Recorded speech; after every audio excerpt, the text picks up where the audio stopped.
Yes, give thanks and praise to the Most High, be the eyes, bless Jah, Rastafari. Rastafari. Welcome to the King's Palace, the theocracy reign, the Most High gets the glory.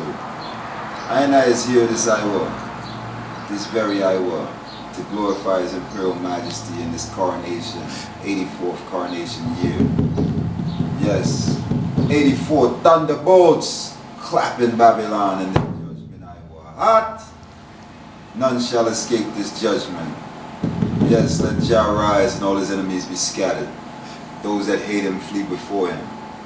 As smoke is driven away, so drive them away. As wax melted before the fire, so melt thy enemies. Hear the eyes, Jah, Rastafari. Give thanks for the foundation. For if the foundation be destroyed, what can the righteous do? I is here to keep and uphold this foundation, this order from beginning of creation. Way before you had razor, scissor, and comb, you had dreadlock, rasta, man, woman, and children on the earth, the Most High's children. He said, I have created them in my image and likeness. And he said unto them, be fruitful and multiply and replenish the earth. And he created them male and female, he created them. So it was always equal. His Majesty always created a balance from the beginning, man, woman, and child. So that is the balance that we must uphold as a Rastafari. Here the eyes, Selassie, Jah, Rastafari.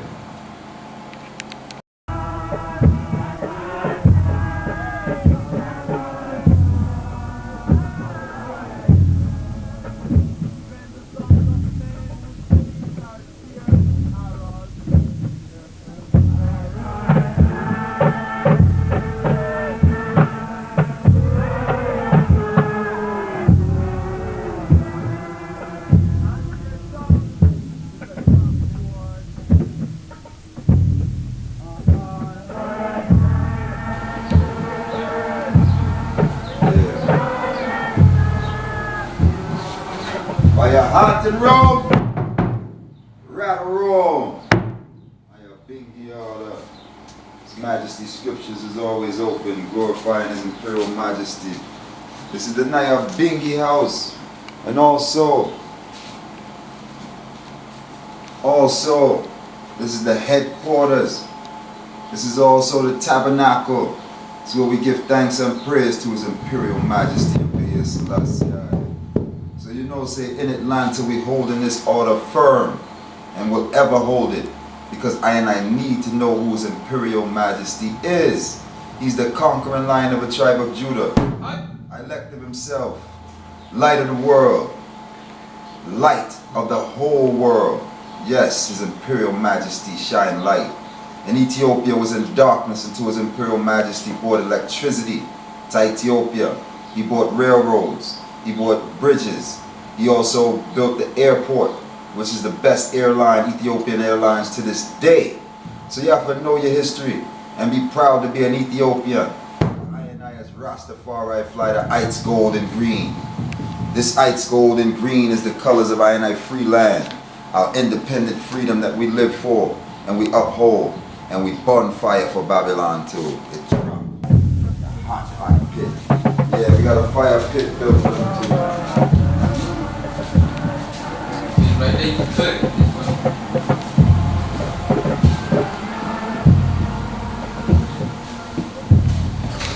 Roll it? Alright, roll it. Fire stop blazing on. And we can't feel His judgment. Hot! Still doing cold in Europe right now. I have big yard. Still blazing in parts, you know? Why I know road must go down in this fire? Why I know road must go down in this Naya Bingi judgment fire? Yes, sir. I'm going to keep the fire high on the wicked. Right now. None shall escape.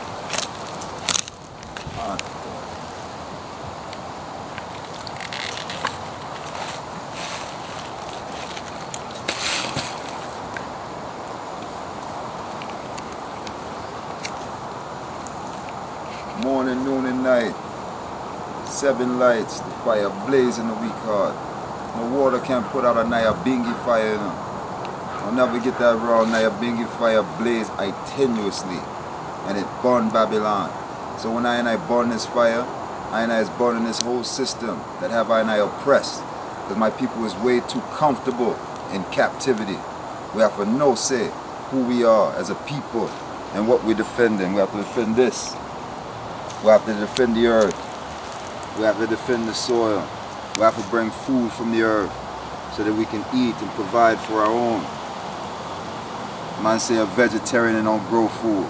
And you say you don't know nothing about food yet, because life is to live and food is to grow with your hands. The Most High said he created the grass to grow for the cattle and the herb for the service of man, that he may bring forth fruit, food from the earth. Yes, sire. So we have to know this and live it, because this is a living life, you know. And we give thanks for the Most High, Selassie, His Imperial Majesty, for this Iowa, for I to come together in love and unity in His Imperial Majesty name, and for here the I, Selassie, Jah, Rastafari, as smoke is driven away, so drive our enemies far from I and I, here the I, Selassie, Jah, Rastafari. This way over here. His Imperial Majesty Haile Selassie I ascended the throne of Ethiopia in November 1930. Now in this year, 1968, Haile Selassie has been in the forefront in mediating the crisis in Biafra. Some of the intervening years have been stormy ones, but there are few statesmen who can retrace a career of more resolute leadership in both internal and world affairs. Few can claim greater unbroken continuity with the past that nevertheless moves methodically into the 20th century.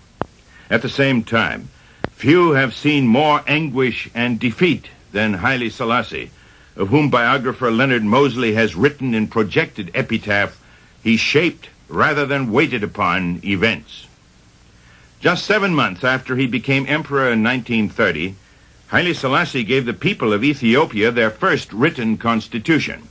His plea before the League of Nations in 1936, as his country was ravaged by Mussolini's armies, and his anguished exile during the following years, are etched in the memory of the world.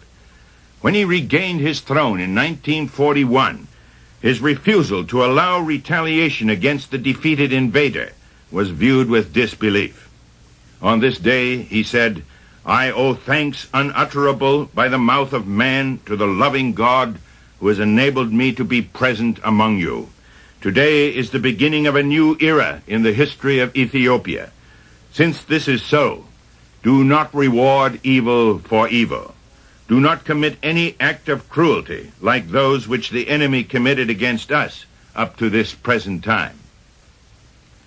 When the United Nations Charter was drawn up after World War II, His Imperial Majesty Haile Selassie was one of its original drafters.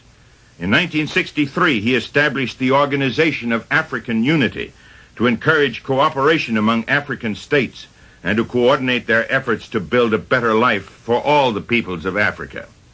Constitutional reforms in 1956 guaranteed all the rights of the people of Ethiopia, though the emperor retains much personal power in governing his agricultural nation of 22 million people, all the time seeking to lead his nation toward a fully modern way of life. At 76 years of age, His Imperial Majesty continues to work a 20-hour day with 3 hours for sleep and 1 devoted to prayer. Emperor Haile Selassie and I talked about many things on that day during the rainy season. You can even hear it thunder once or twice. Our English interpreter for the remainder of the interview is Otto Menker Esaias.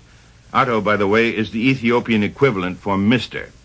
Otto Menker is editor of medium-wave programs at Radio Voice of the Gospel, operated at Addis Ababa by the Lutheran World Federation.